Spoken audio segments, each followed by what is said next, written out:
Bom dia, pessoal. Bom dia. É uma alegria. Não está dando certo aqui, não. Está passando. Não? Deixa eu ver aqui. É uma alegria estar de volta aqui ao Cenáculo Thiago Maior, pedindo a Jesus que nos abençoe nessa oportunidade. Isso. Para que a gente fale sobre esse tema, que é um dos princípios básicos da doutrina dos Espíritos. E eu acho que é um princípio que nos encanta a todos, né? A gente saber que nós, desde as orientações do Mestre Jesus, até mesmo antes dele, a gente já tinha indicativas de que nós não somos o único mundo criado por Deus, muito menos a única humanidade encarnada.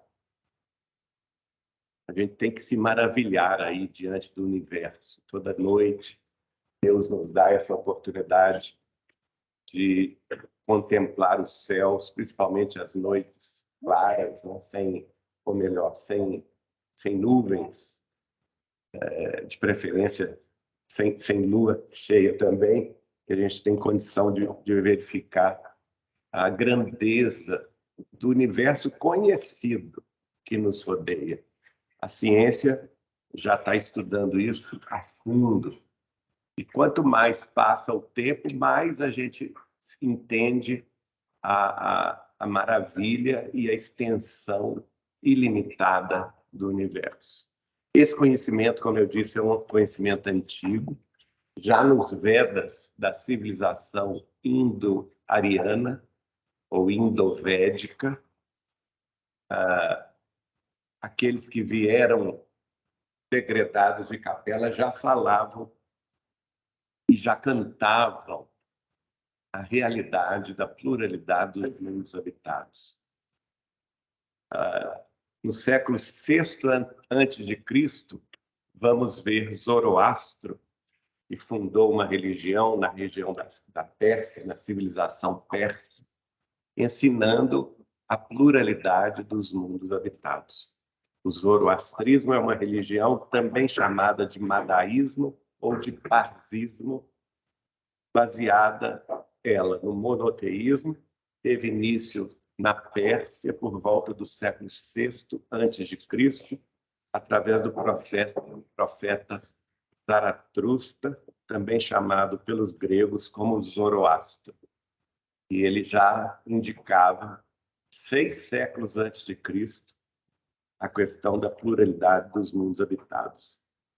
O filósofo grego Demócrito, que viveu entre 460 e 360 a.C., aproximadamente, ensinava a seus alunos, por volta do século IV, 400 anos antes de Cristo, sobre a possibilidade de uma grande diversidade de mundos habitáveis e sobre a possibilidade de vida nesses mundos.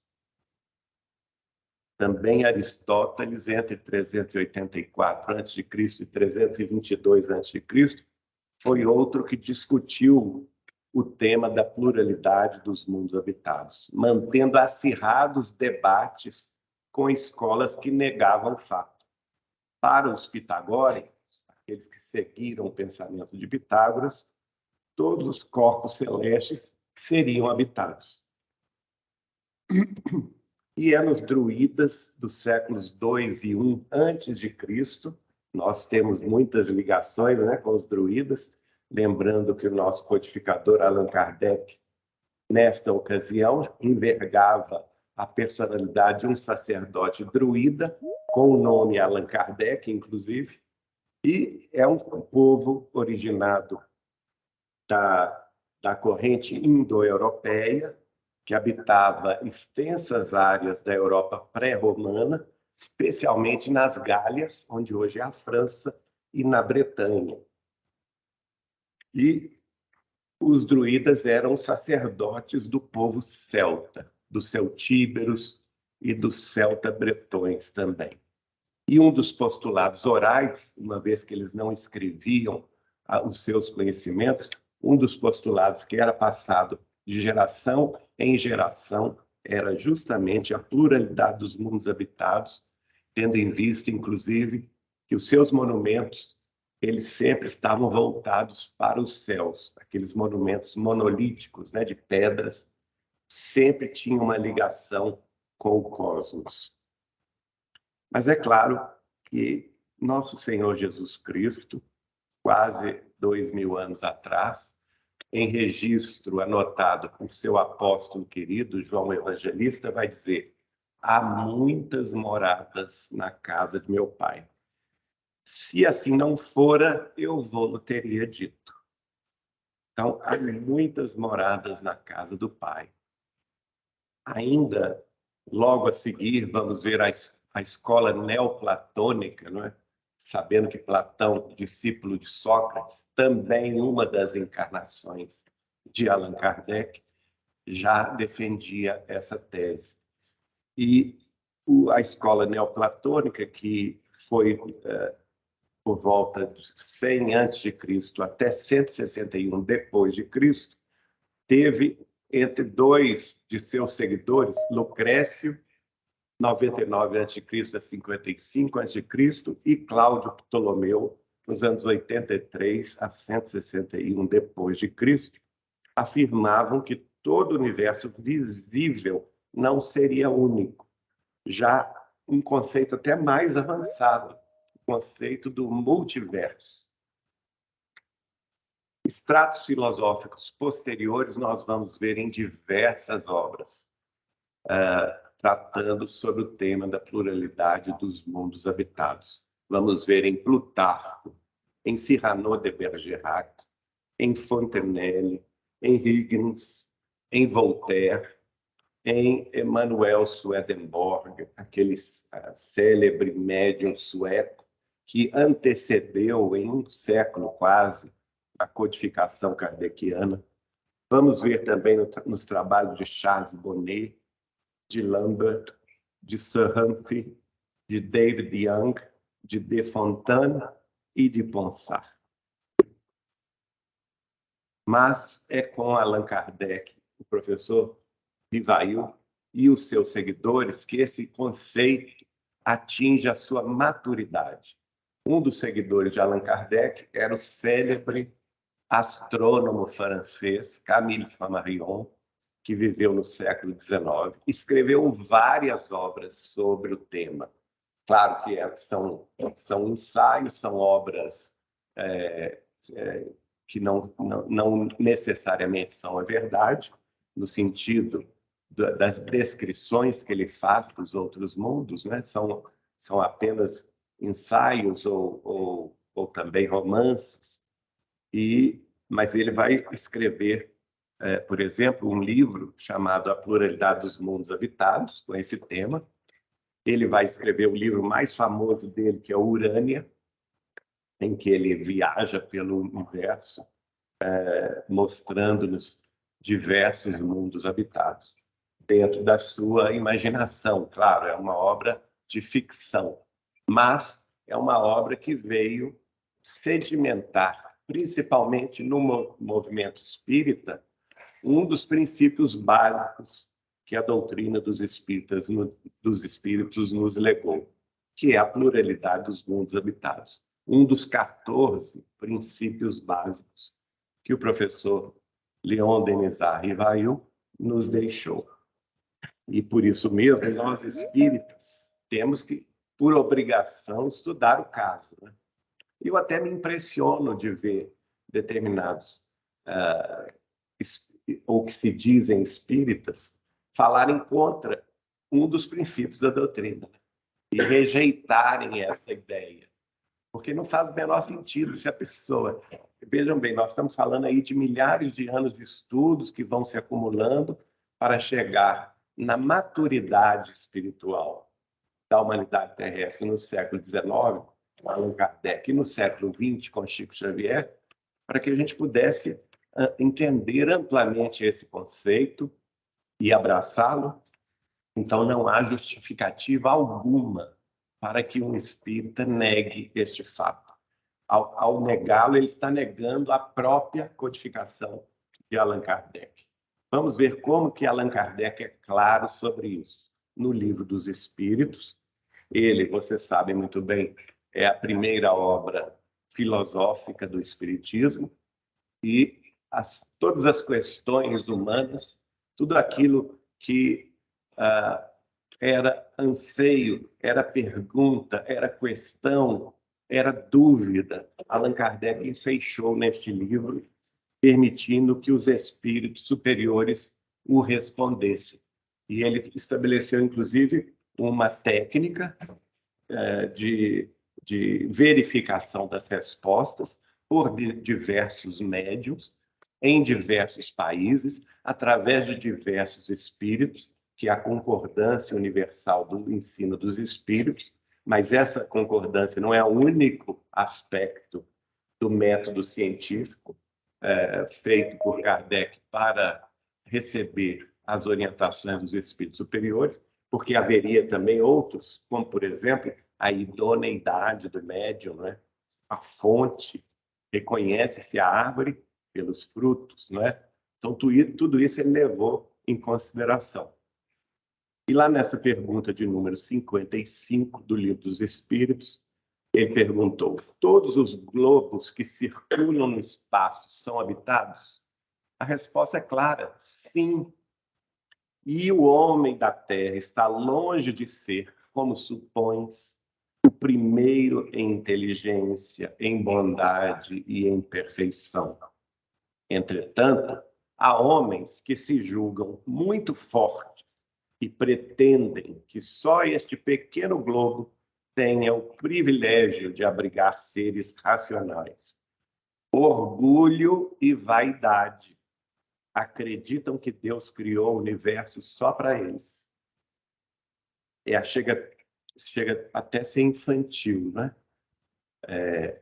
O Chico costumava brincar conosco a esse respeito. Ele falava assim: olha, se Deus criasse todo o universo apenas para nos distrair a visão durante a noite, né, aqui na Terra, ele poderia ser comparado a um grande latifundiário improdutivo, né? E essa noção não está correta, né? E próprio Kardec vai comentar nessa pergunta: Deus povoou de seres vivos os mundos, concorrendo todos esses seres vivos para o objetivo final da providência. Acreditar que só os haja no planeta que habitamos fora duvidar da sabedoria de Deus, que não fez coisa alguma inútil. Certo, a esses mundos há de ele ter dado uma destinação mais séria do que a de nos recrearem à vista. Aliás, nada há, nem na posição, nem no volume, nem na constituição física da Terra, que possa induzir à suposição de que ela goze do privilégio de ser habitada com exclusão de tantos milhares de milhões de mundos semelhantes. Então, Kardec aqui está até avançado, né, no comentário dele, porque lembrando, gente, na época de Kardec, não se conheciam outras galáxias. A astronomia da época de Kardec só conhecia a Via Láctea, a nossa galáxia. E hoje a nossa ciência chegou à conclusão que existem 2 trilhões e 400 bilhões de galáxias. É um número que foge à nossa compreensão. E mesmo nessa única galáxia, que é a nossa casa interestelar, não é? Supõe-se que existem 600 milhões de sistemas estelares. E o nosso Solzinho é um só, viu, gente? Diante de 600 milhões de sóis que estão aí orbitando ou seguindo o seu curso na nossa Via Láctea, a nossa galáxia. E aqui Kardec já tem plena noção de um fato científico que na época dele não era comprovado. Na verdade, esse fato científico só vai ser comprovado no século XXI, que é o nosso, né? Que é o quê? A existência dos exoplanetas, dos planetas que orbitam outras estrelas, ou em outros sistemas estelares que não o nosso, que não o nosso sistema solar. Tanto é que ele fala aqui, com exclusão de tantos milhares de milhões de mundos semelhantes à Terra. Ele está falando sobre os exoplanetas, os planetas de outros sistemas estelares também. Na pergunta 56, prossegue Allan Kardec. A constituição física dos diferentes globos é a mesma? E os espíritos são claros. Não. Eles não se assemelham de forma alguma. Hoje a ciência terrestre já provou isso. Na época de Kardec não tinha como provar, porque nós não tínhamos nem inventado o avião ainda, né? Muito menos satélites, muito menos naves que saíssem da Terra em direção a outros mundos. Hoje nós temos naves tão potentes, né? Telescópios tão potentes, como agora, mês passado, começou a funcionar o telescópio James Webb, que está revelando maravilhas, assim, tudo que a gente já tinha visto como belezas pelo telescópio chamado Hubble, que já tem uns 20 anos por aí, o James Webb está revelando em muito mais clareza, muito mais grandeza, em detalhes assombrosos. E nós já sabemos, os terráqueos já enviaram naves para todos os planetas do Sistema Solar, né? Para Vênus, para Mercúrio, para Marte, Júpiter, Saturno, Urano, Netuno, até Plutão. Nós temos hoje a beleza de sabermos como que é a constituição física da crosta de Plutão. E veja, e todos são diferentes. Todos esses 9 planetas, eu estou incluindo aqui Plutão como um planetóide, né? São completamente diferentes entre si, tal como os espíritos falam com Kardec. Não, a constituição deles não se assemelha. E na pergunta 57, decorrente dessa 56, Kardec vai perguntar, não sendo a mesma para todos a constituição física dos mundos, deve-se concluir que tenham organizações diferentes os seres que os habitam? Uma conclusão, pergunta lógica, conclusão também vai ser lógica, sem dúvida, respondem os espíritos superiores. Como entre vós os peixes são feitos para viver na água e os pássaros no ar. Então, veja, não é difícil a gente imaginar que a vida extraterrestre ela é muito diversa da vida terrestre. Claro que vão existir planetas muito semelhantes ao nosso planeta Terra, né? Os astrônomos já definem isso com clareza, porque para ser semelhante ao planeta Terra precisa o quê? Precisa orbitar uma chamada zona habitável da sua estrela, que vai variar de acordo com o calor, com a luminosidade, com o tamanho da estrela. Então, não existe uma distância padrão da estrela, mas existe sim uma zona habitável e que esse planeta tenha que estar nesta zona habitável. Esse planeta tem que ser necessariamente rochoso, como a Terra é, tem que conter o quê? Água em abundância, tem que conter atmosfera semelhante à nossa, como que contendo o quê? Oxigênio, nitrogênio, a água, que é a união do hidrogênio com o oxigênio, bases da vida, né? Nós sabemos que toda a vida terrestre, por exemplo, ela é baseada em 5 blocos fundamentais. Todos os seres vivos terrestres, todos eles, desde os seres unicelulares até as algas marinhas, os peixes nos oceanos, os anfíbios, os mamíferos, os animais terrestres, os pássaros, os insetos, os hominídeos, né? E nós, seres humanos, todos nós, as plantas, nós temos 5 blocos fundamentais. Quer dizer, nossos corpos são formados só podem existir com a existência desses 5 blocos fundamentais, que é o oxigênio, o hidrogênio, o nitrogênio, o fósforo e o carbono. Toda a vida terrestre se baseia nisso. O que vai nos diferir, naturalmente, vai ser a nossa evolução de inteligência. Agora, isso só será possível encontrar em planetas chamados de exoplanetas, em outros sistemas estelares, que tenham as mesmas condições que a Terra. As condições de temperatura, de pressão, as condições atmosféricas, a existência de água em abundância, oceanos, rios, chuva, a existência de terra firme, uma crosta sólida, não é? E esses 5 blocos fundamentais para que lá a vida seja semelhante à nossa. Inclusive, o Chico Xavier vai me dizer o seguinte: desde a Segunda Guerra Mundial, começou o degredo da Terra.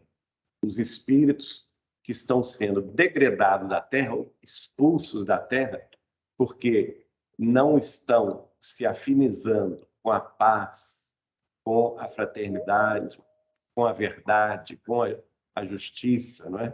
Eles estão sendo levados daqui para lá. E o Chico definiu o nome desse mundo. Ele falou que é um mundo chamado Quiron. Não é um mundo do nosso sistema solar, é um mundo de um outro sistema solar. E o Chico me falou, tem 2 grandes diferenças. O resto é tudo igual. Ele me falou que a temperatura é semelhante à nossa. Lá tem rios, tem chuvas, tem oceanos, mares, tem lagos, tem vegetação abundante, animais como semelhantes aos nossos, pássaros, peixes nos oceanos. Tem tudo que a Terra tem. Só que tem 2 grandes diferenças desse mundo chamado Quiron. A primeira diferença é o tamanho. Olha que interessante. Chico falou comigo isso na década de 80. A ciência não tinha chegado ainda na comprovação dos exoplanetas, que só veio depois de 2004, né? E na década de 80 ele me falou, esse planeta é muito maior do que a Terra, muitas vezes maior do que a Terra. Então é como se fosse uma Terra gigante. E, curiosamente, os exoplanetas que estão sendo descobertos pelos astrônomos e astrofísicos modernos são exatamente como o Chico descreveu. São semelhantes à Terra, porque orbitam na zona habitável de determinadas estrelas conhecidas, mas são muito maiores do que a Terra. Tanto é que eles chamaram esses planetas de superterras. Olha que curioso. E a segunda diferença, eu perguntei ao Chico Xavier, ele falou assim, olha, Geraldinho, a segunda diferença é que a humanidade de lá ainda vive na caverna. Ainda está lá dentro da caverna, muito ignorante. Então, a chegada dos terrícolas lá, aliás, quem quiser se voluntarizar, pode levantar a mão. Eu deixo a passagem grátis. Ninguém quer ir, né? O degredo, todo mundo nós temos que fazer o nosso dever de casa aqui para não ter essa passagem só de ida, porque a gente não sabe a volta quando que vai ser, né? Então, imagine vocês, a gente aqui em pleno século XXI, com todas as comodidades da vida moderna, a gente ser degradado para um mundo que a civilização ainda está nas cavernas, um choque, né? Agora, essa é a possibilidade de vida semelhante à Terra existe, mas ela é reduzida. A outra possibilidade é de nós termos vidas inimagináveis, inimagináveis. Em planetas, a própria mãe de Chico, mais à frente eu vou mostrar isso, vai dizer isso, os planetas que ela visitou, com civilizações muito diferentes da nossa. Mas vamos ainda em Kardec. Na resposta à questão 181 do Livro dos Espíritos, Kardec vai falar dessa realidade multiversa, de múltiplas expressões corporais dos seres viventes, né? Os seres que habitam diferentes mundos têm corpos diferentes dos nossos e de acordo com as condições dos mundos em que habitam. Esse envoltório, porém, é mais ou menos material conforme o grau de pureza a que chegaram. Então, aqui nós temos duas questões que Kardec está abordando nessa pergunta 181. Os corpos são diferentes por razões materiais, porque estão vinculados à matéria de cada mundo. Como cada mundo tem uma matéria diferente, por exemplo, nós sabemos que no sistema solar, 4 planetas são chamados gigantes gasosos, né? Saturno, Júpiter, Urano e Netuno. Eles não têm uma crosta sólida como nós entendemos. Eles são gasosos, têm altas pressões, né? Então a vida lá tem que ser muito diversa, muito diferente da Terra. Não pode, porque o nosso corpo material não aguentaria as pressões atmosféricas que existem nesses gigantes gasosos do sistema solar. A gente seria esmagado por essas pressões. E a outra questão também é que, pelo fato deles serem gigantes, muito maiores do que a Terra, as forças gravitacionais são intensas, são muito mais fortes do que aqui na Terra, né? Agora, já os outros planetas já são rochosos, como Mercúrio, Vênus, Marte e Plutão. No entanto, embora sejam rochosos, eles são diferentes da Terra em relação à questão da atmosfera. Por exemplo, a atmosfera de Vênus, ela é muito mais densa do que a atmosfera terrestre. A gente sufocaria lá. A atmosfera de Marte é o contrário, ela é muito mais rarefeita, muito mais tênue do que a atmosfera terrestre. Então vejam como que o Livro dos Espíritos estava correto ao afirmar desde Allan Kardec que os mundos se diferem na sua constituição física e, por consequência, os seus habitantes serão diferentes, porque os corpos deles estarão relacionados com a matéria daquele mundo. E o segundo ponto que Kardec está colocando aqui, que é um ponto mais ainda intrigante, que é a questão da evolução moral do espírito. Então, nós vamos aprender com Allan Kardec que isso vai variar também de acordo com a evolução ética, moral e espiritual dessas humanidades. Quanto mais evoluída uma humanidade, menos material ela é. Vamos ver o desdobramento desse pensamento de Allan Kardec no Evangelho segundo o Espiritismo, que ele publicou em 1864. E lá ele disse assim: do ensino dado pelos espíritos, resulta que muito diferentes umas das outras são as condições dos mundos, quanto ao grau de adiantamento ou de inferioridade dos seus habitantes. Então, isso aí é pacífico, né? Já Kardec já nos ensinou isso. Os mundos são habitados, mas as condições de vida desses mundos são diversas uns dos outros.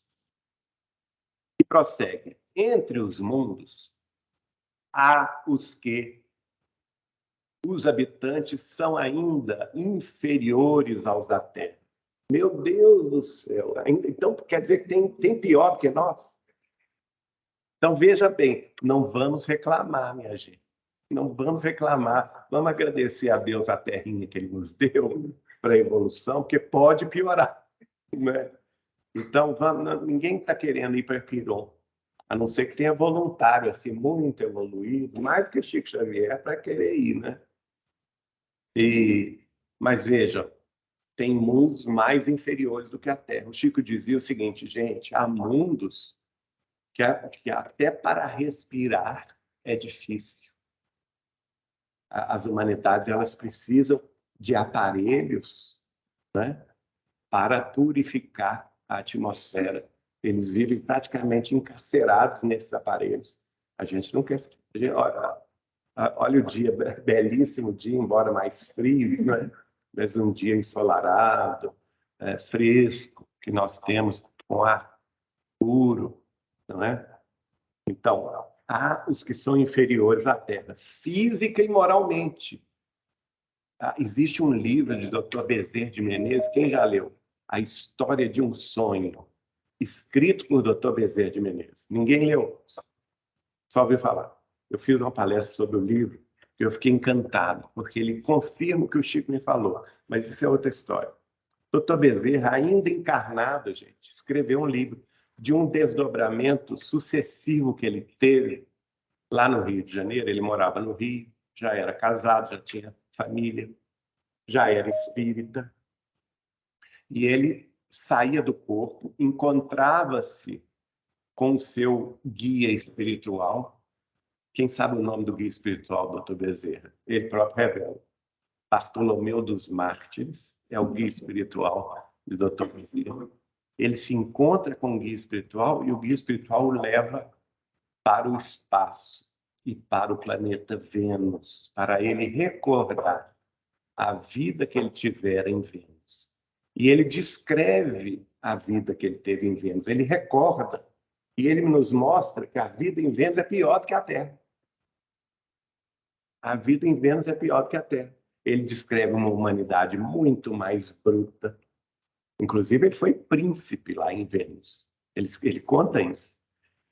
Irmão, ele descreve que os corpos são muito mais feios do que os nossos, né? Na aparência. Ele próprio se espanta com a feiura dos venusianos. E, especialmente, que são ainda um mundo bem atrasado em relação à Terra. E ele fora degradado para Vênus, porque de outro sistema solar ele tinha cometido crimes de guerra. Olha só que interessante, né? O próprio Dr. Bezerra escreve isso. Então, quem quiser, está gratuito na internet, vocês conseguem o PDF desse livro, chama-se A História de um Sonho. Dr. Bezerra de Menezes escreveu. Então, mostrando aí um planeta inferior à Terra do ponto de vista físico e moral. E ainda Kardec vai dizer que outros planetas são da mesma categoria que a Terra. Então, nós temos planetas semelhantes à Terra. E outros ainda que lhes são mais ou menos superiores em todos os respeitos. Então, tem planetas que são inimaginavelmente superiores à Terra em evolução científica, tecnológica, moral, ética, espiritual, não é? Naturalmente, essas humanidades vivem uma sociedade que depende pouco da matéria que nós conhecemos. Não é que não tenham matéria, é a matéria que nós conhecemos. Por exemplo, aqui na Terra nós temos o conhecimento químico das chamadas individuações químicas, que são os nossos átomos, né? Quem sabe o que é tabela periódica aí? Todo mundo estudou isso na escola, né? Tabela periódica dos elementos. Quantos são hoje na Terra? Cerca de 118, por aí, não é? 119, que tem uns mais irradiantes que foram descobertos mais recentemente. Mas na época que eu conversei esse assunto com o Chico, eram 115. Aí eu perguntei ao Chico assim, Chico, no mundo espiritual, a tabela periódica dos elementos, nós estamos falando de matéria, né, gente? Matéria. São os elementos, por exemplo. Hidrogênio é o primeiro, né? Aí assim sucessivamente. Então, no mundo espiritual, eles têm a tabela periódica igual à nossa. Aí ele falou assim comigo, olha, Geraldinho, lá em nosso lar, como eles estão em uma outra dimensão da matéria, eles conhecem individuações químicas muito além das que nós conhecemos. Aí eu falei, pois é, a tabela periódica terrestre, Chico, é de 115 elementos. Na época era, hoje é 118, 119. E lá, quanto que é? Ele falou assim, olha, é para mais de 400, 450. Sabe onde? Nosso lar. Então, nosso lar ele já tem um conhecimento muito mais avançado em termos de matéria do que nós. Agora, você imagina, nosso lar está onde? Está no umbral. Está no umbral superior, mas é umbral, não é mundo superior. Agora, você imagina nos mundos superiores, nos mundos mais avançados, mais quintessenciados, né?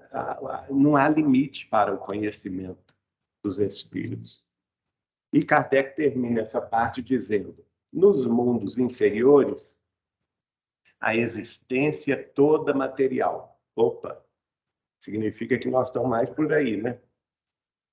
Reinam soberanas as paixões, sendo quase nula a vida moral. À medida que esta se desenvolve, ou seja, à medida que a vida moral se desenvolve, diminui a influência da matéria, de tal maneira que nos mundos mais adiantados, a vida é, por assim dizer, toda espiritual. Então, aqui está uma mensagem claríssima de Allan Kardec sobre a pluralidade dos mundos habitados e sobre as diferenças que existem entre os mundos, entre as humanidades. Agora eu pergunto a vocês, não é de se espantar que tem espírita que não aceita esse tema? É de se espantar. Falta o quê, gente? Estudo, né? Falta participação em grupos de estudo, em debates, para que seja esclarecido o que a doutrina espírita explica sobre o assunto. Outro livro que Kardec vai falar sobre o assunto é o livro Céu e o Inferno. Na pergunta de número 31, está lá o comentário dele. A Terra não é mais que um ponto imperceptível e um dos planetas menos favorecidos quanto à habitabilidade. Opa! Aqui se lança aqui uma noção até mais ampla, né? E, de fato, hoje a gente sabe disso, basta a gente mandar as naves, os satélites para fora do nosso planeta, à medida que eles vão se afastando da Terra, a Terra fica imperceptível. Tem uma foto, eu não sei se eu coloquei aqui, muito bonita, da nave Cassini. Ela estava orbitando, né? Nas cercanias de Saturno. E a NASA fez com que ela voltasse as suas câmeras para a Terra. E quando ela tira a fotografia da Terra, gente, Saturno é nosso vizinho, praticamente, né? A Terra é um pontinho de nada. Olha aqui Kardec já falando isso.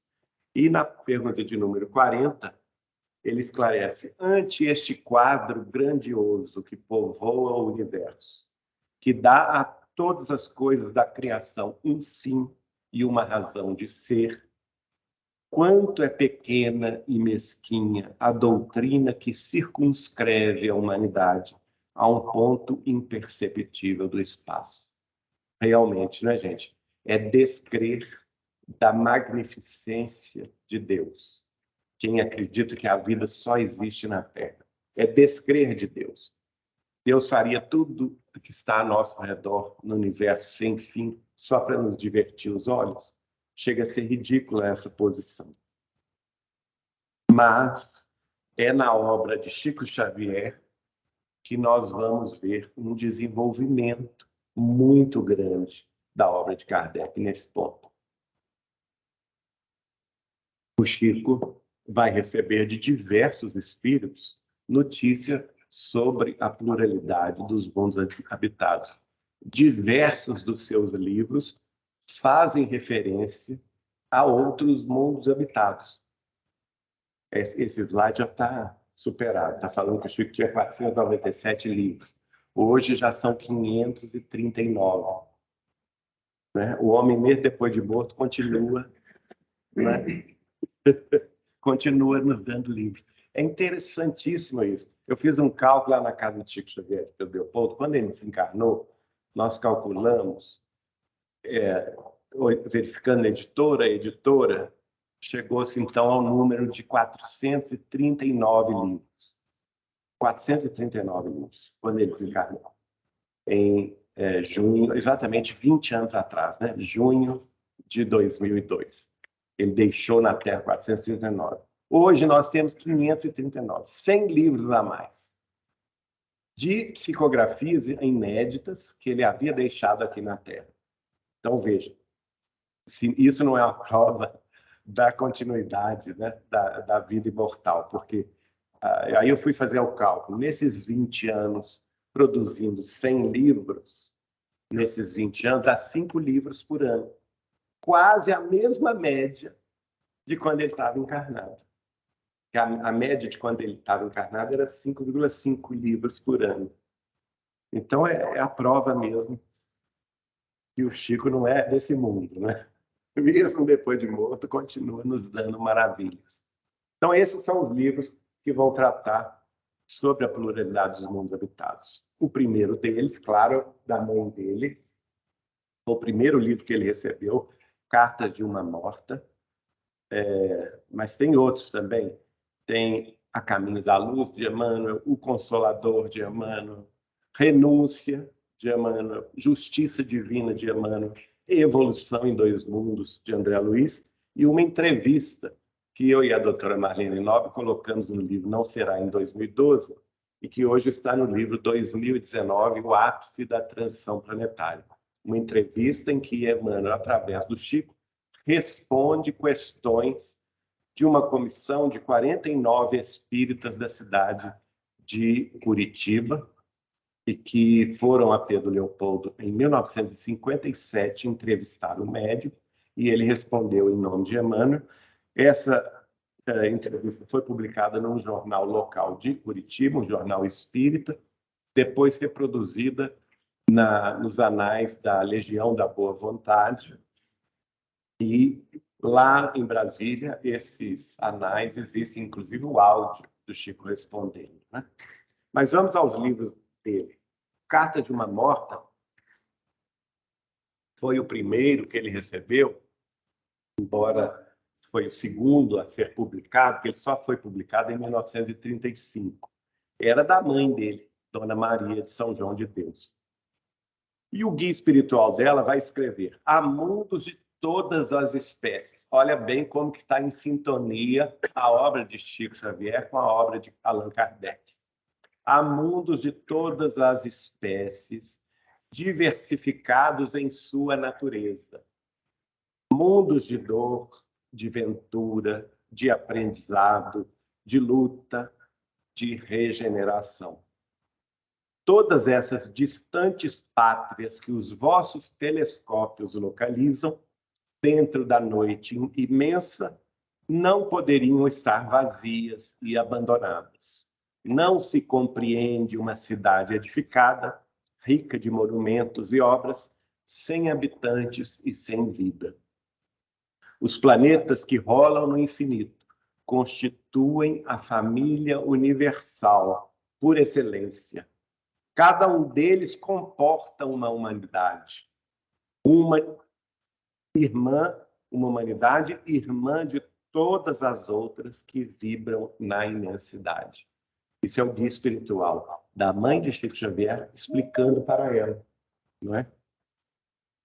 E ela vai contar também suas visitas a Marte. Ela vai, por exemplo, com o guia espiritual, verificar a humanidade de Marte, que ela reconhece ser mais evoluída do que a terrestre. E, de fato, o Chico vai me dizer o seguinte, conversando com ele, ele diz assim, olha, era para a humanidade terrestre e a humanidade marciana evoluírem como humanidades irmãs. A gente deveria ser humanidades irmãs, humanidades gêmeas. Só que a humanidade terrestre, desde que se estabeleceu aqui, se devotou à guerra, se devotou à pilhagem, à matança, ao crime, à violência. E a humanidade marciana não. Então, eles evoluíram moralmente muito mais rápido do que nós, de forma tal que hoje eles estão numa situação espiritual muito mais ampla, muito mais evoluída do que nós. E vocês vão ver aqui o espírito de Humberto de Campos dizendo que eles se preocupam conosco, porque nós somos o vizinho incômodo. Veja bem. Mas vamos voltar à mãe de Chico. Ela vai ver que a densidade em Marte é sobremaneira mais leve, tornando-se a atmosfera muito rarefeita. De fato, isso já foi provado pela NASA, né? Vi homens mais ou menos semelhantes aos nossos, mas os seus organismos, ou seja, os seus corpos, possuíam diferenças apreciáveis. Além dos braços, tinham, ao longo das espáduas, ligeiras protuberâncias à guisa de asas, que lhes prodigalizavam interessantes faculdades volitivas. Sim, senhores, os habitantes de Marte voam, né? Eles volitam, enquanto nós aqui estamos nos arrastando, né? No mundo espiritual, até que os seres humanos também volitam, né? Quem viu a obra de André Luiz sabe disso, mas é raridade, né? Mas em Marte, não, a própria humanidade já volita, já tem essa protuberância à guisa de asas, né? Então ela vai relatar para o Chico: percebi que a vida da humanidade marciana é mais aérea. Poderosas máquinas, muitíssimo curiosas na sua estrutura, cruzavam ares em todas as direções. Notem bem, tem gente que fala assim comigo: ai, mas os rovers e as espaçonaves da NASA chegaram lá e não encontraram nada. Aí eu respondo assim: elas já encontraram o nosso lar? Existe alguma nave, algum avião terrestre que já se deparou com o nosso lar? Não. Né? Então, é a situação espiritual. Lembra-se que Kardec disse: quanto mais evoluída a humanidade, mais espiritual, menos material é a sua humanidade? Então, é a situação de Marte. Marte está mais evoluída, pelo menos 1000 anos na nossa frente, segundo Chico, 10 séculos. Então, eles já estão num patamar de organização científica, tecnológica, e inclusive corporal, muito acima de nós. E nossas naves e nossos aparelhos somente registram o que nós estamos acostumados a registrar dentro da faixa do infravermelho ao ultravioleta. E não conseguimos penetrar esses domínios da matéria, domínios outros, que são próprios até da Terra. Por exemplo, o mundo espiritual terrestre, que nós não enxergamos. Isso não significa, no entanto, que eles não existem, né? A mesma questão. Aqui ela fala dos oceanos, não dá para falar tudo por causa do tempo, eu vou pular rapidinho aqui essa questão, né? Ela fala de planícies imensas, não vendo grandes montanhas, de fato, né? Marte é muito plano, e águas são muito raras. Olha que interessante isso, porque a NASA já provou isso. As águas são muito mais raras. As chuvas quase que se não verificam, mostrando-se o céu geralmente sem nuvens. Isso aqui já foi provado pela ciência, olha. Grande parte das águas desapareceram nas infiltrações do solo, combinando-se com elementos químicos das rochas, excluindo-se da circulação ordinária do órgão. Olha que interessante. E de fato é assim. Ela visita também Saturno. Saturno espanta a mãe do Chico. Ela acha os habitantes de Saturno horrorosos. Ela diz assim: vi várias habitações.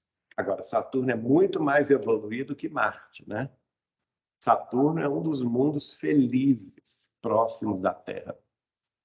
Vejamos lá o que ela nos diz.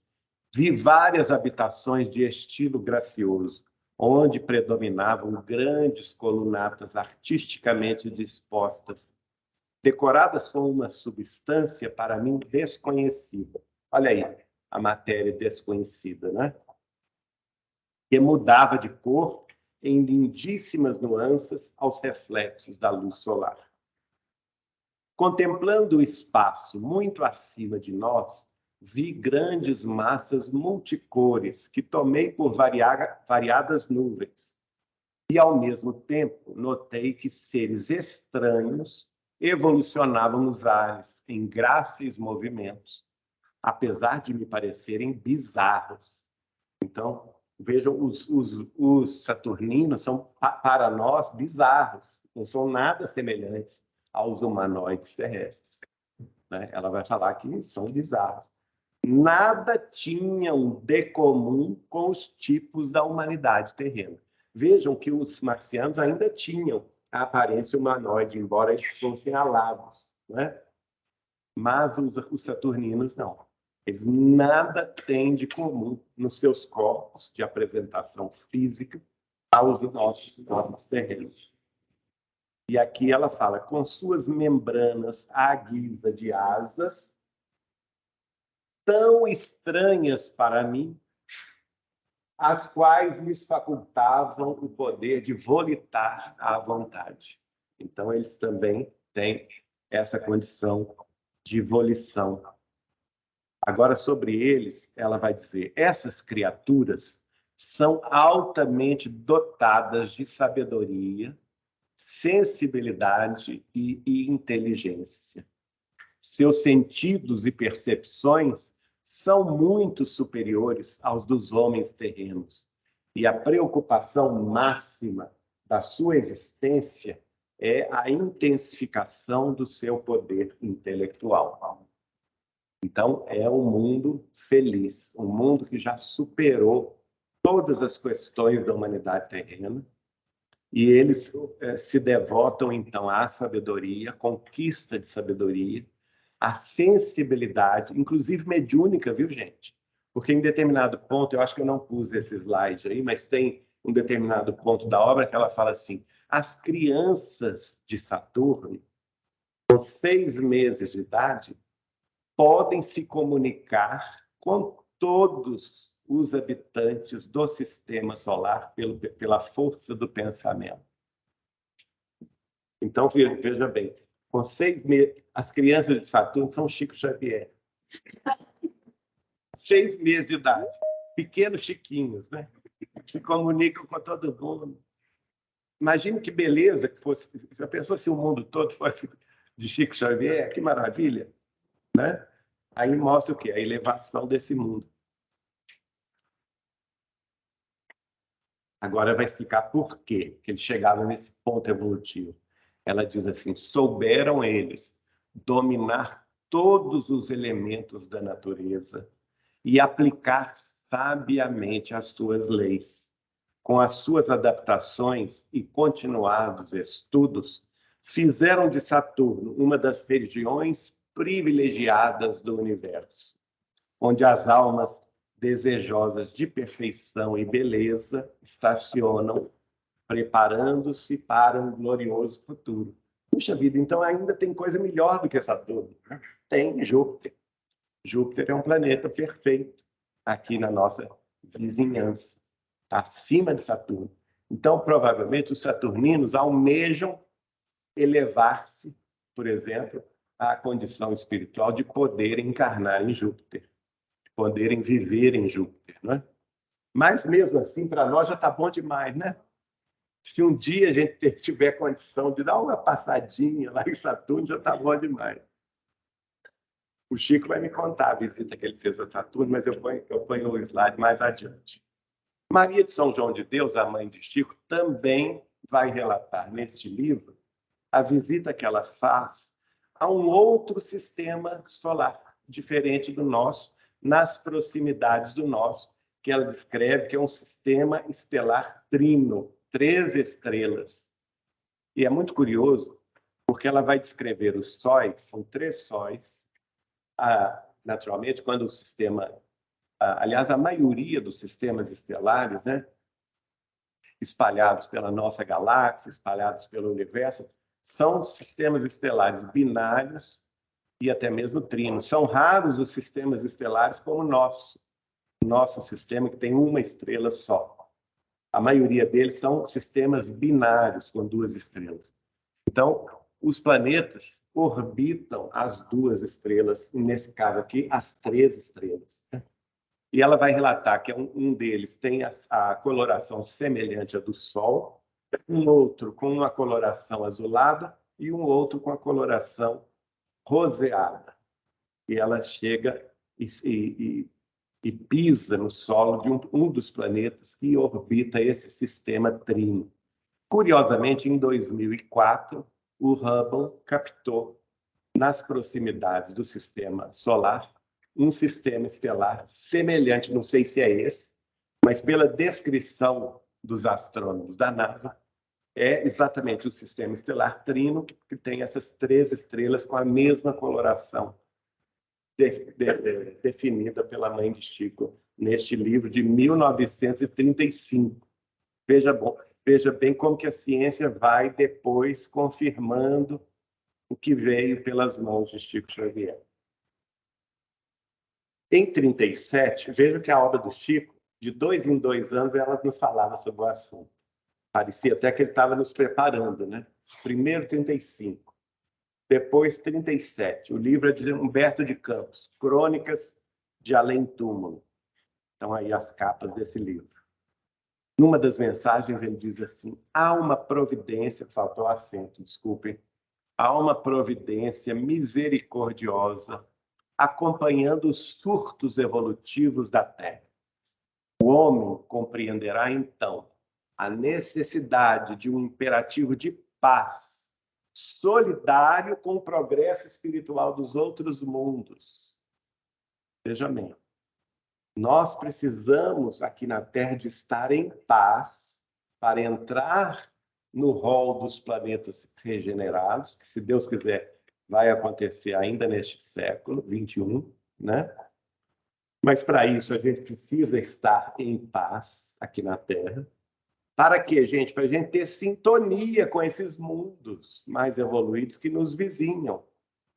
Quem são eles? Marte, Saturno, Urano, Netuno, Júpiter. Todos são mais evoluídos do que a Terra. Então, para que a gente entre em contato de forma fraternal, de forma colaborativa com eles, a gente precisa estar em paz. E a obra do Chico continua. 2 anos depois, lembra que eu disse que cada 2 anos vinha um conhecimento a mais.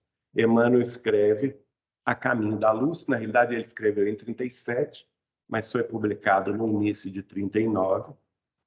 E lá no A Caminho da Luz, ele vai explicar sobre a Via Láctea, que é o nosso, vai falar sobre o nosso sistema solar e sobre a Via Láctea, comparando a Via Láctea, a nossa galáxia, a uma cidade interestelar.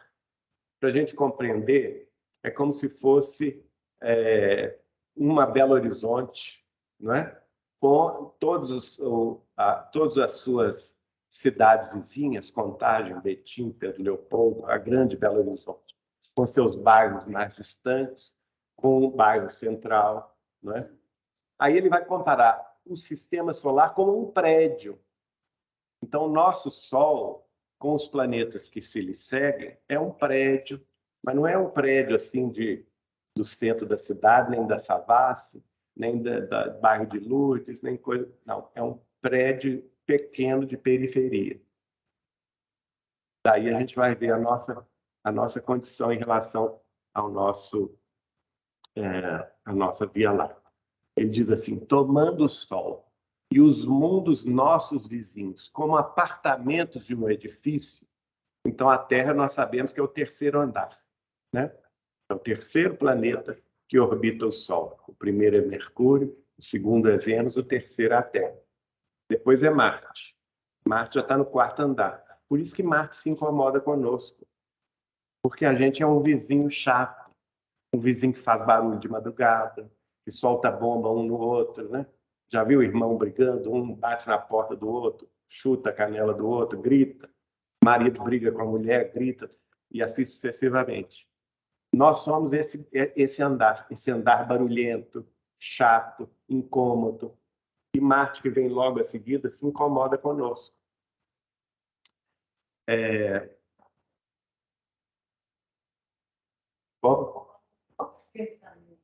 Por causa da nossa ignorância, da nossa maldade, da nossa...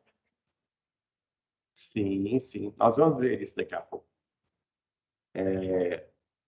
Eles se incomodam justamente pela vibração, que nós não estamos em paz ainda na Terra. Nós estamos caminhando para a paz. Mas olha o que está acontecendo na Europa, né? A guerra da Ucrânia e da Rússia, a guerra civil na Síria, a guerra civil no Iêmen, a guerra civil em Myanmar. 6 países em guerras. Guerras terríveis, minha gente. Ainda no século XXI. Veja o que está acontecendo com a Terra. Depois de 2000 anos que o Cristo veio aqui nos pedir paz e amor, nós ainda estamos jogando bombom nos outros, né? Então, nós não podemos ser um vizinho muito agradável de se ter, né? Essa é a grande verdade. Então, vamos lá. Estou tomando a Terra e os nossos vizinhos, os planetas vizinhos, cada um é um andar de um prédio de periferia, que é o Sol, o Sistema Solar. Reconheceremos, diz Emmanuel, que em derredor repontam edifícios em todas as direções. Então, tem outros sistemas estelares, como os nossos, alguns maiores, alguns menores, em todas as direções. É igual uma cidade. Igual a Belo Horizonte não tem prédios para todo lado, bairros diferentes uns dos outros. Nossa casa, olha só, o nosso Sol é a nossa casa, o nosso prédio. Não é a mais humilde, graças a Deus, né? O Chico falou, uma vez eu perguntei para ele assim, Chico, nós estamos muito no início da jornada? Ele falou assim, não, meu filho, nós já estamos a meio caminho. Eu disse, graças a Deus. Meio caminho já é muita coisa. 50% está bom, né? Por isso que a gente está a caminho da regeneração. O dia que a gente tiver 50% mais um voltado para o bem, para a verdade, para a justiça, a gente já entra no mundo de regeneração. Então, Emmanuel está dizendo, nossa casa não é a mais humilde, mas inúmeras outras lhe superam as expressões de magnitude e beleza.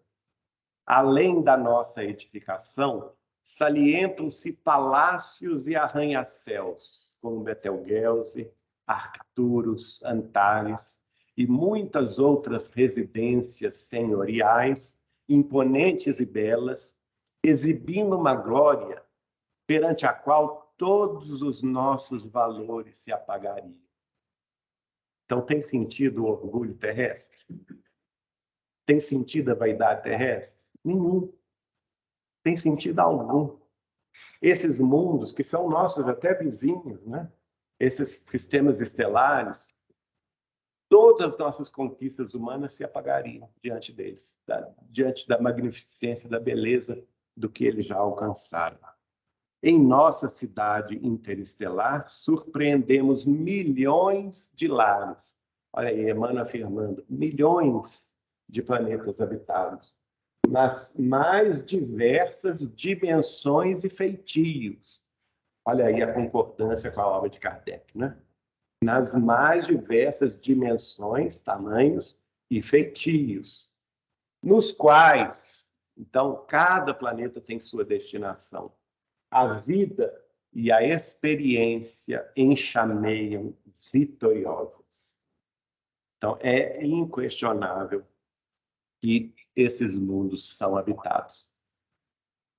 Aí ele vai falar sobre Capela. Ele vai revelar uma questão importante, que é a existência de Capela. Há uma grande estrela na constelação do Cocheiro, que recebe o nome de Capela. Magnífico sol entre os astros que nos são mais vizinhos. Ela faz-se acompanhar igualmente da sua família de mundos. Capela é um sistema binário, são 2 estrelas, né? E ela é vizinha da Terra porque dista, se não me engano, não sei se é 42 ou 49 anos-luz do sistema solar. É bem próximo em termos astronômicos. A luz caminhando, a luz viajando a 300 mil quilômetros por segundo leva 42 anos para chegar lá, e vice-versa. Para nós é uma distância assim inimaginável. Mas em termos astronômicos, isso não é nada, gente. Isso é como se fosse o nosso quintal, né? E Emmanuel revela quase todos os mundos que lhes são dependentes já se depuraram física e moralmente. examinadas as questões do atraso moral da Terra. Então, hoje, eles são mundos que já superaram a Terra, em tanto física quanto moralmente. Mas há muitos milênios, e aí ele vai dizer 10.000 a.C., começou o degredo de Capela para cá, e o Chico vai me dizer que terminou 7.000 anos atrás, 5.000 antes de Cristo. Então, num período de 5.000 anos, quatro grupos de degredados vieram degredados de Capela para a Terra. O primeiro deles, os arianos, que começaram a se desenvolver nos montes Pamir, onde hoje é o Turquistão. Depois os hindus, que depois se misturaram aos arianos, criando a civilização indo-védica, que é por isso que os Vedas da Índia falam sobre a pluralidade dos mundos habitados, porque eles vieram de outro mundo, eles sabiam, né? Depois vieram os egípcios, civilização egípcia, e por último, os hebreus. Então, essas quatro correntes que Emmanuel, migratórias, né, que Emmanuel vai falar nesse livro, ele dedica capítulos para cada uma desses grupos de degradados, né? Ele explica, há muitos milênios, um dos orbes de Capela que guarda muitas afinidades com o globo terrestre, aqui ele não revelou, mas o Chico vai me dizer, esse planeta é guiado por Jesus também. Por isso que guarda muitas afinidades com a Terra. Atingir a culminância de um de seus extraordinários ciclos evolutivos. Transição planetária. O que nós estamos vivendo hoje, aqui na Terra, eles estavam vivendo 7.000 anos atrás. Alguns milhões de seres rebeldes lá existiam, e uma ação de saneamento geral os alijaria daquela humanidade. Qualquer semelhança com a Terra de hoje não é mera coincidência, viu, gente? Pois não. O crime de guerra no Bezerra, o senhor disse, foi em Capela. Exatamente. Por isso que o Dr. Bezerra vai escrever que ele nesse livro, A História de um Sonho, ele se vê um ser totalmente voltado à guerra, ao mal, né? E o Chico vai me revelar que em Capela ele era presidente da nação que começou a guerra nuclear. E ele se lamenta, o Bartolomeu dos Mártires, o guia espiritual dele, mostra ele essas cenas de sangue, de destruição, de morte. E aí a razão pela qual ele foi degradado de Capela para Vênus, ele não mereceu nem a Terra. Ele mereceu para encarnar em Vênus, para que ele evoluísse, para depois vir para a Terra. Né? Então, alguns milhões de seres rebeldes. Né? Somos nós, Eugênio. Fica achando que nós estamos bem na fita, não, porque é nós. Eu perguntei para o Chico assim, Chico, como é que a gente sabe se a gente é degradado ou não de outro planeta? É simples, meu filho. Se a gente acreditar em reencarnação, significa que nós somos degradados. Então, todo mundo aí já tomou bomba, viu, gente? Já é uma boa notícia, né? Mas, cuidado, não vamos tomar bomba de novo, não. Pelo amor de Deus. Porque nós estamos em outra transição e tomar repetência 2 vezes é difícil, né? E aí, olha só, as grandes comunidades diretoras do cosmos deliberaram, então, localizá-los na Terra. Então, veja, por isso que a Terra, nessa época, a Terra era primitiva, e ela, com a chegada dos capelinos, e antes dos capelinos vieram os amarelos, de outro planeta, não é? Que não são capelinos, os da etnia amarela teriam vindo de Aldebaran, a Terra se torna um mundo, era mundo primitivo, a Terra também passou por uma transição planetária, só que de mundo primitivo para mundo de expiação e de provas. Ao receber os degradados não estavam espiando os seus males em outros mundos, como Capela, como Aldebaran. Ao virem para a Terra, estavam espiando. Então, elevaram a Terra, porque o que acontece? Como eles tinham mais ciência, mais tecnologia, mais conhecimento que os terráqueos, eles deram um impulso evolutivo na Terra.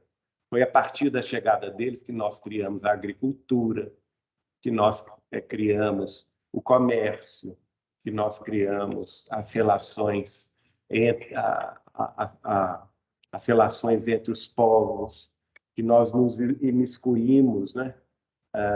Criando linguagem, e na criação de linguagem, a linguagem escrita, e com a linguagem escrita, a história, a gente passou o nosso conhecimento para adiante.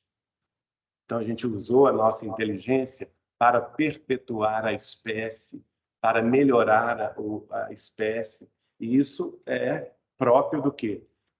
Da condição evolutiva dos seres humanos, não é? Pois não. Quem que está falando? Perguntou. Qual que é o seu nome? Ana Paula, pois não.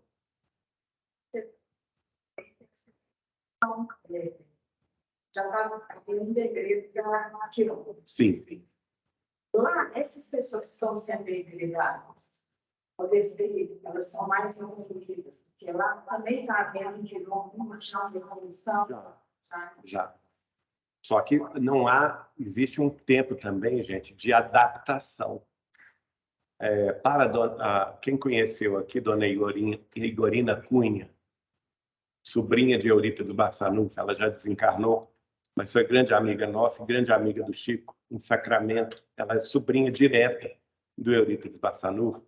O Chico uma vez foi visitá-la, lá no Colégio Allan Kardec de Sacramento, dormiu lá. Durante a noite, ele passou acordado, porque ele ouvia os lamentos dos degredados. Aí, no café da manhã, sem pregar o olho, o Chico chegou cansado e sentou na mesa para tomar o café com ela e falou com ela assim: "Oi, Igorina, você ouviu essa noite o lamento deles?" Você acha, Chico? Eu não ouvi coisa alguma. Mas você não ouve pela clareaudiência. Eu ouvi durante a madrugada toda. Mas o que você ouviu, Chico? Eu ouvi, minha filha. Chegavam naves do mundo espiritual e de outros planetas e entravam nas sombras e nas trevas terrestres e arrancavam os seres das sombras e das trevas terrestres, tirando eles de lá e colocando nessas naves e depois levando-os para a Lua. E quando passavam pela crosta terrestre, eu ouvi o lamento deles. Estão sendo degradados, estão sendo expulsos da Terra. Ora, não é difícil a gente imaginar o lamento, não é, gente? Porque basta você pensar aqui a Terra hoje e você imaginar que você vai encarnar no futuro, num planeta que o mundo ainda é primitivo, é para chorar mesmo. Mas Jesus avisou, não avisou? Haverá choro e ranger de dentes. Quem não seguisse a palavra dele, haveria choro e ranger de dentes. Porque tudo na vida tem limite. Até a nossa liberdade tem limite. A partir do momento que 2000 anos depois da mensagem cristã, a humanidade não se regenerou, então vai ter uma limpeza geral. Kardec vai estudar isso no último capítulo do seu último livro, A Gênese, os Milagres e as Predições segundo o Espiritismo, né? Capítulo que tem o nome de Sinal dos Tempos, os tempos são chegados. Tem o subcapítulo que ele fala sobre o degredo, tem o subcapítulo que ele fala sobre os flagelos diversos, entre os quais epidemia, está lá, previsto por Kardec, necessários para acelerar a saída, ele chama de campo de saída dos espíritos retardatários, mas que, ao mesmo tempo, acelera a chegada dos espíritos mais preparados para a regeneração. Agora, Humberto de Campos, no livro Novas Mensagens, também vai visitar Marte, ele e o guia espiritual dele. Fala da atmosfera bem mais rarefeita. Ele contempla os habitantes do nosso vizinho, cuja organização física, olha ele falando sobre os corpos dos marcianos, cuja organização física difere um tanto do arcabouço típico com que realizamos as nossas experiências terrestres. Falando também a semelhança da mãe de Chico, né? Embora eles sejam humanoides, mas o corpo deles é diferente. Notei igualmente que os homens de Marte não apresentam, olha que interessante, respondendo aí a sua pergunta. Olha o que ele fala, não apresentam as expressões psicológicas de inquietação em que se mergulham os nossos irmãos das grandes metrópoles terrenas. Uma aura de profunda tranquilidade os envolve. Olha a diferença, né? Era tempo, contudo, de observarmos a cidade com suas disposições interessantes. Atingimos extensa praça, onde se erguia um templo, maravilhoso pela sua imponência, tocada de majestosa simplicidade. Fala sobre as nuvens e, olha ele falando sobre a alimentação. Aqui a gente esconde a cabeça, né, debaixo aqui da mesa. Em Marte, o problema da alimentação essencial, através das forças atmosféricas, já foi resolvido, sendo dispensável aos seus habitantes felizes a ingestão das vísceras cadavéricas dos seus irmãos inferiores. Então, a mensagem está dada, né? Hoje é domingo, quem for aproveitar aí um franguinho assado vai pensar duas vezes. Né?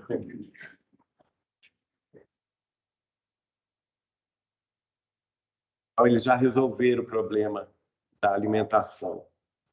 Todavia, ao apagar das luzes diurnas, o grande templo enchia-se do povo para orar, gente. Coisa que a gente não observa na Terra, né? Observei que a nossa presença espiritual não era percebida. Daí podemos examinar a multidão à vontade, em seus mínimos movimentos. Todos os grandes centros deste planeta marciano sentem-se incomodados pelas influências nocivas da Terra. O único orbe de aura infeliz dentre as suas vizinhanças mais próximas. Né? Porque o outro vizinho mais próximo é Júpiter. Muito mais evoluído, né? Então, se eles tiverem condição de sair de férias, eles vão preferir Júpiter do que a Terra, né? Espiritualmente falando. Desde muitos anos enviam mensagens ao globo terráqueo, através de ondas luminosas, as quais se confundem com os raios cósmicos, cuja presença no mundo é registrada pela generalidade dos aparelhos radiofônicos. Agora, 2 anos depois, surge o Consolador, 1941, de Emmanuel. Olha a pergunta 73 de Emmanuel, dos Espíritos ao Emmanuel, dos Espíritas, né, ao Emmanuel, em Pedro Leopoldo, e Emmanuel vai responder.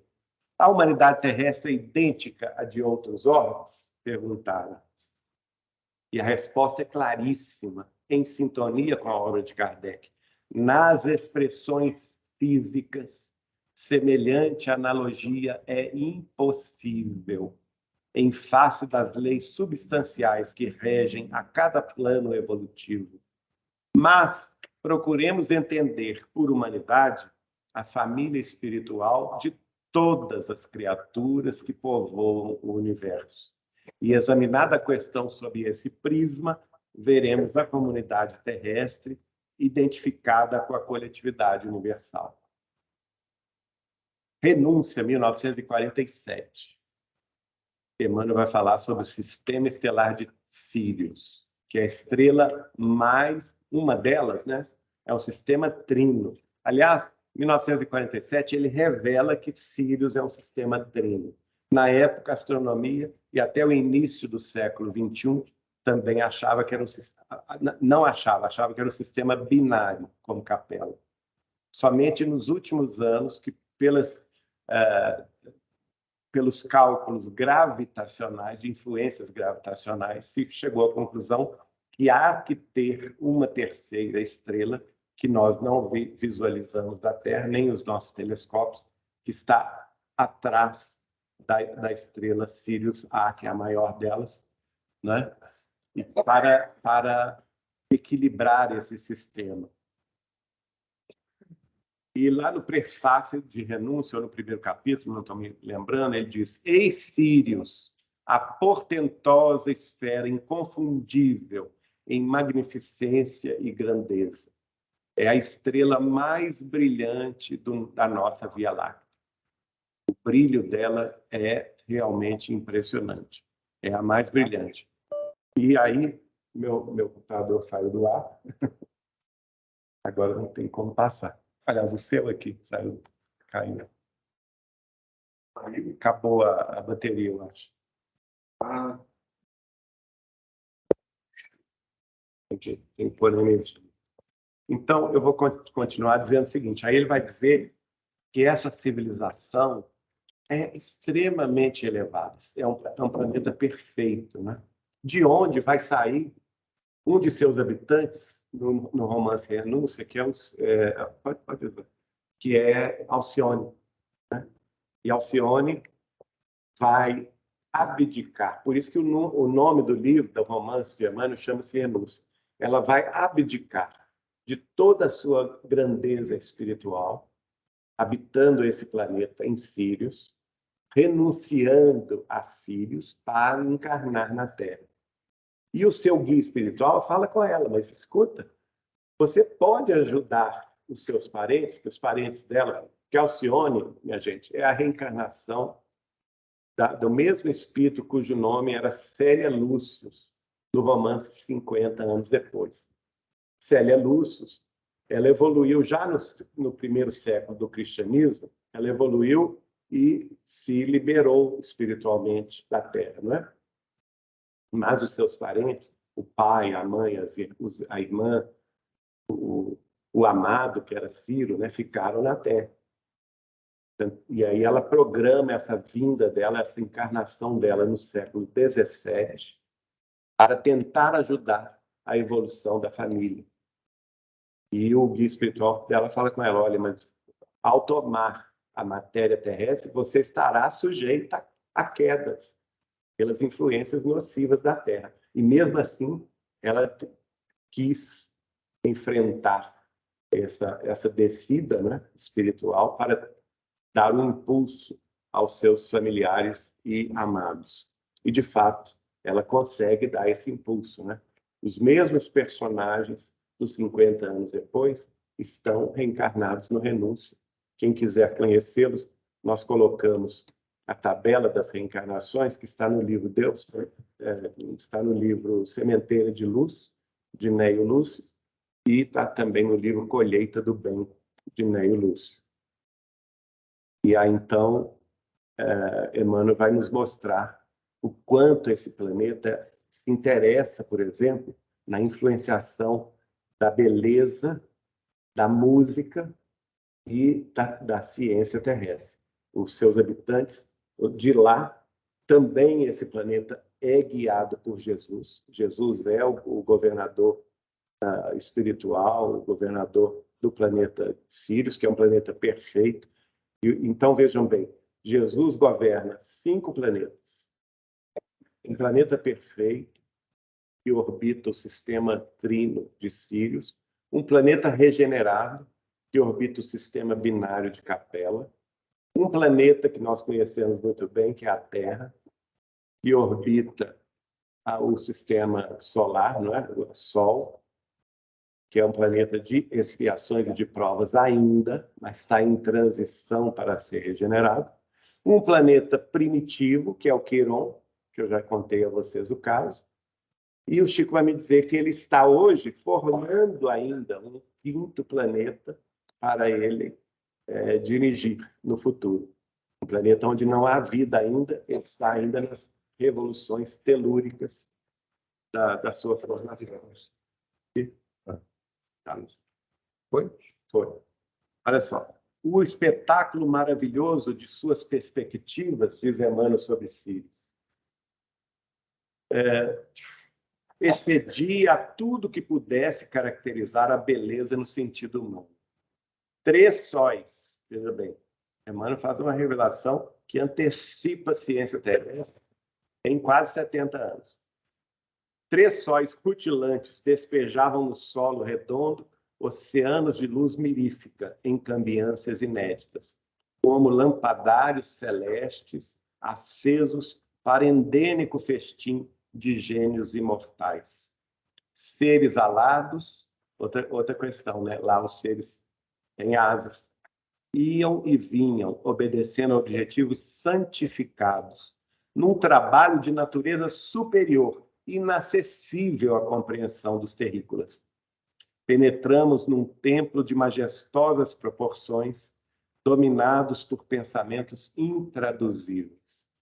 Muito acima da nave radiosa, elevava-se uma torre translúcida, trabalhada em substância sólida e transparente, semelhante ao cristal, de cujo interior jorravam melodias harmoniosas. O santuário augusto era uma vasta colmeia de trabalho e oração. Mais tarde, André Luiz vai falar brevemente no Evolução em Dois Mundos, né?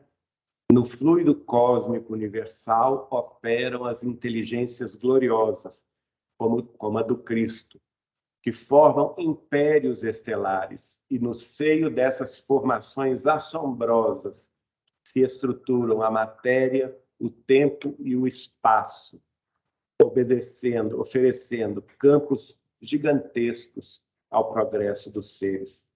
E em 1964, Emmanuel vai escrever no livro Justiça Divina, ante os mundos superiores, esta mensagem: não podemos aliar-nos do preço que a Terra pagará pela promoção. Abrindo as estradas do Espírito para essa era de luz, abracemos a vitória do bem, seja qual seja o nosso setor de ação. Então, nós temos um preço a pagar na transição planetária. Esse preço é o preço da paz. Obreiros da imortalidade, contemplaremos os habitantes da Terra elevando-se em direitura de outras plagas do universo, prevê Emmanuel. E assim começa a acontecer 51 anos atrás, né? 53 anos atrás, com o homem saindo da Terra, pisando a Lua, em 1969. E hoje as máquinas humanas já estão em todo o sistema solar e já há previsões de estabelecimento de uma base permanente na Lua. E o Chico, no programa Pinga Fogo, da TV Tupi de São Paulo, vai dizer que a partir do estabelecimento da base humana na Lua permanente, ele inclusive faz revelações. Eu trouxe o vídeo aqui, mas nós já acabamos o nosso tempo. Ele faz revelações que antecipam a ciência terrestre, que nós iríamos encontrar água abundante na Lua, oxigênio, azoto, matéria plástica e vidro para a construção da base lunar. E tudo isso foi confirmado pela NASA nos últimos anos. Inclusive, essa semana eu publiquei ontem no meu Facebook, grandes reservatórios de água sendo mapeados na superfície lunar, né?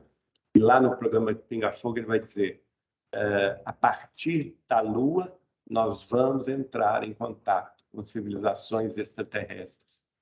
E vamos compreender, finalmente, que não somos o único mundo criado por Deus, que fazemos parte de uma família universal.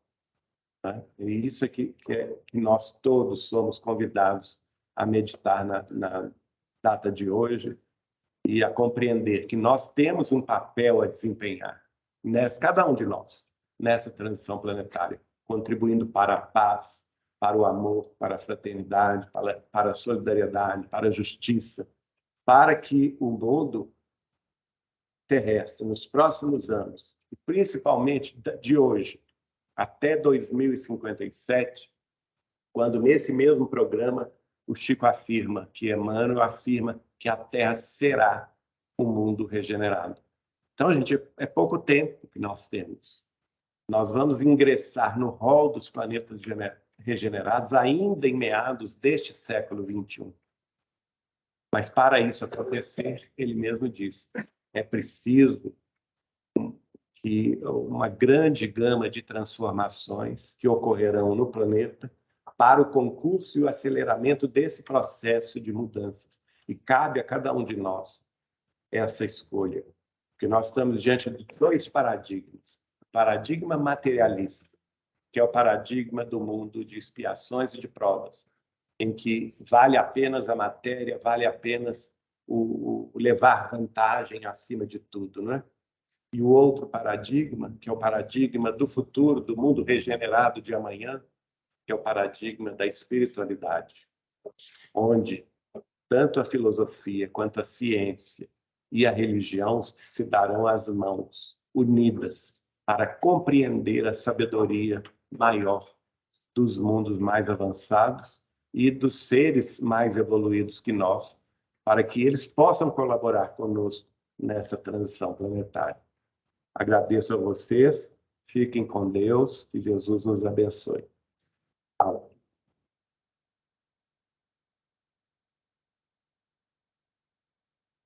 Muito obrigado, Geraldinho. 3 valores ficaram para mim de todo esse estudo, né? Gratidão que nós devemos ter pela condição que nós já possuímos, a fraternidade que precisamos trabalhar entre nós mesmos e a humildade para acessar o futuro que nos aguarda. Então, eu te agradeço mais uma vez, agradeço a presença de todos, pessoal de casa também, ela enviando os coraçõezinhos para o Geraldinho. E eu vou chamá-lo novamente para fazer a nossa prece, encerrar, agradecendo mais uma vez, desejando um bom domingo a todos.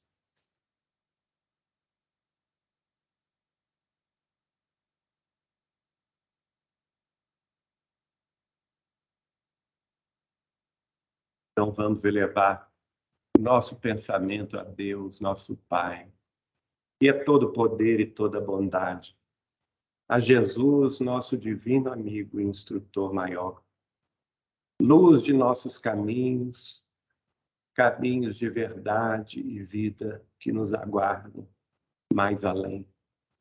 Vamos elevar a nossa gratidão a Chico Xavier, este amado irmão e companheiro do ideal espírita cristão, que abriu as estradas do espírito, muitas vezes enfrentando a dificuldade e a luta, a dor e a calúnia, o apodo e a ridicularização, mas abrindo um caminho na selva dos sentimentos mais grosseiros da humanidade terrestre, para que pudéssemos transitar, enxergando a luz do amanhã, sentindo a presença amorosa dos benfeitores espirituais que por ele se manifestaram e continuam se manifestando, impulsionando o nosso sentimento, aquecendo os nossos corações, confortando as nossas dores e substancialmente iluminando o nosso raciocínio, para que a luz do Cristo, sublime e imorredora, esteja conosco, assim hoje, agora, mas também para todos sempre, a fim de que todos, num só coração, num só abraço, numa só união de fraternidade e amor, possamos, em nossos humildes grupos de trabalho cristão, revivecendo os ensinamentos do Evangelho de Jesus, trazendo a boa nova de novo para o coração do povo, para que estejamos unidos e juntos neste ideal de seguirmos mais adiante, com humildade e perseverança, coragem e devotamento, paz e alegria, espalhando amor, espalhando sorrisos, espalhando abraços, espalhando consolação e esperança àqueles que têm necessidade de fé, àqueles que têm sede de justiça, àqueles que têm fome de luz, para que sejam saciados em nome de Deus e em nome de Jesus. Que assim seja, Senhor.